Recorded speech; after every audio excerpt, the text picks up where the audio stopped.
Parps use tons of NAD plus during DNA damage repair. Uh, This is going to be video number 2 or part 2 on NAD plus and PARPs, and I'll be including other foods in this video that can help with DNA repair and PARPs. So make sure to like and share these videos so that the algorithm can push them out further to even more people that could need these videos, because my videos are going to fill in the missing pieces and the missing gaps that the other health YouTube channels and health influencer channels and many other biochemistry channels are actually leaving out many important pieces and markers that I think people really need to know. So make sure to help me push out these videos by liking and sharing. Okay, so quick recap on what NAD plus is that it's a substrate that PARPs need. PARPs is short for PARP, and during DNA damage, the PARPs use up tons and tons of NAD plus in order to help repair the DNA. Because if the DNA is not repaired as a result of NAD plus running out, then that can lead to cancer due to mutations and gene instability. So vitamin B3, or in other words, niacin, is a key precursor for NAD plus. Also, NAD is actually short for nicotinamide adenine dinucleotide. So it's but NAD is a much easier way of saying that. So basically, some highly bioavailable animal-based sources of vitamin B3 are eggs, tuna and salmon, beef, especially liver, turkey, and chicken breast. There are also plant-based sources such as peanuts, which have resveratrol, but peanuts, they also have aflatoxins, which are beyond the scope of this video. So might have to be careful with the peanuts. Other sources of B3 are also brown rice, also whole wheat, but I think those might actually contain gluten. So it might be better to keep it on the low side with brown rice and whole wheat, since a gluten, it has been known for gut barrier disruption, leading to a reduced cell polarity. And with reduced cell polarity, then parietal cells cannot secrete intrinsic factor, and then leading to vitamin B12 deficiency, which is not good, because then vitamin B9 cannot be regenerated, and then uracil will incorporate into the DNA, and instead of thymidine, because thymidine is supposed to be in the DNA, and if B vitamin deficiencies leads to uracil instead of thymidine.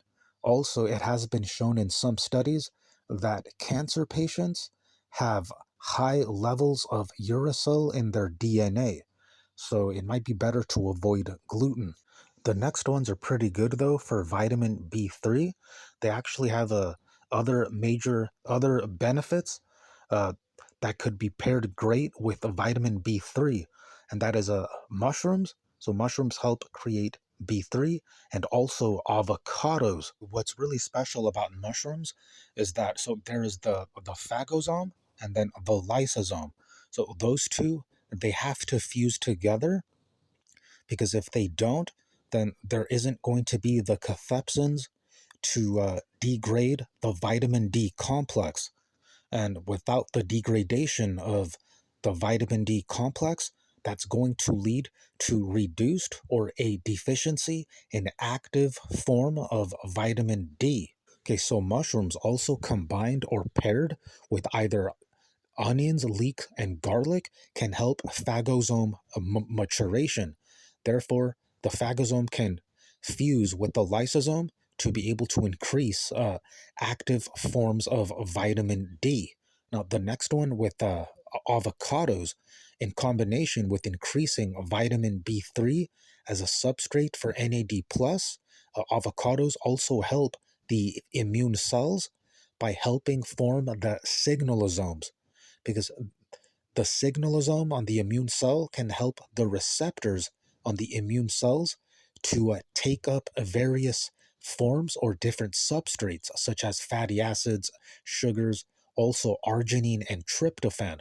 That's important, especially during DNA repair, where if there's not enough NAD plus during DNA repair, because the Parps, they use up tons and tons of NAD plus. Without enough NAD plus, then there's also a reduction in ATP, and with less ATP, then the immune cells are going to be dysfunctional, because immune cells, they need tons of ATP.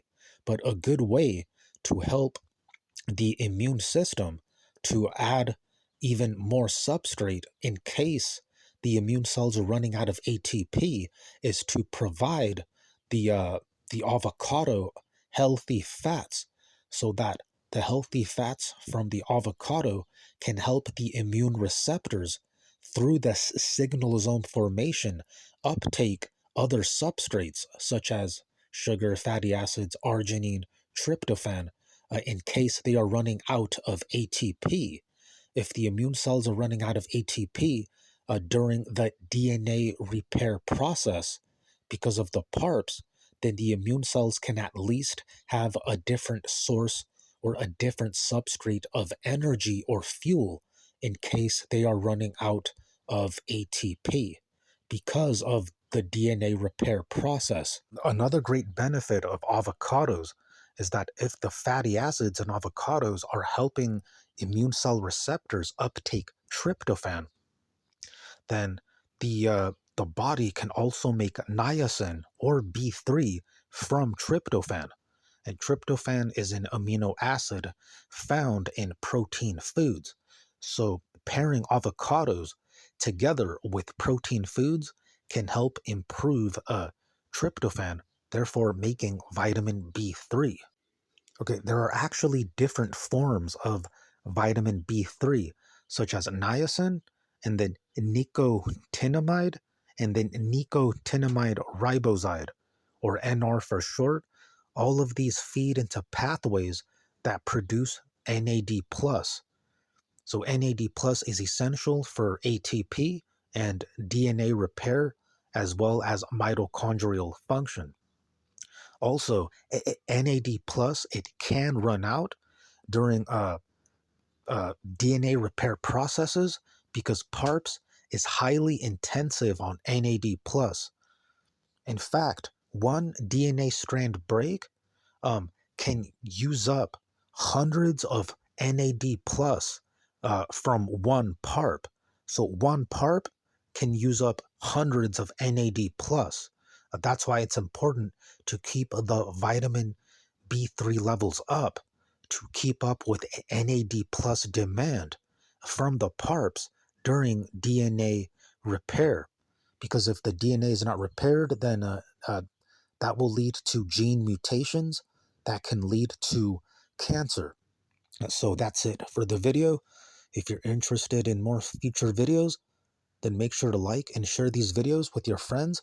That way the missing pieces that the other health influencers are not included can be pushed out to a further audience so that more people can know about what they don't know about. So that's it, and keep it locked in here on my channel, and I'll see you in the next video.